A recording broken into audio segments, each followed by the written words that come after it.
ഓർക്കാപ്പുളി 4ആയിട്ട് ഓരോന്നും മുറിക്കുക. ഡേറ്റ്സ് കുരു കളഞ്ഞ് ഇടുക. ശർക്കര പാനിയായിട്ട് ഞാൻ മാറ്റി വയ്ക്കാറാണ് പതിവ്. ശർക്കര പാനി ഇതിലേക്ക് ഒഴിക്കുക. കുക്കറിൽ 2 വിസിലാവുമ്പോൾ ഓഫ് ചെയ്യുക. വേവിച്ച് വെച്ചിരിക്കുന്ന പുളിയിലേക്ക് കാശ്മീരി മുളക് ഇടുക. ആവശ്യത്തിന് ഉപ്പിടുക. എന്നിട്ട് ഇത് നന്നായി കുറുകണം. അപ്പോഴൊക്കെ ഗ്യാസ് സിമ്മിൽ വേണം വയ്ക്കാൻ. ഇനി നമ്മൾ വറവിലേക്ക് കടക്കുകയാണ്.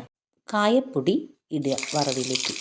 ആറിയ പുളി വേവിച്ചതിലേക്ക് ലേശം പഞ്ചസാര ഇടുക. വറവ് ഒഴിക്കുക. ഇരിക്കും തോറും ഇത് കട്ടിയായി വരും.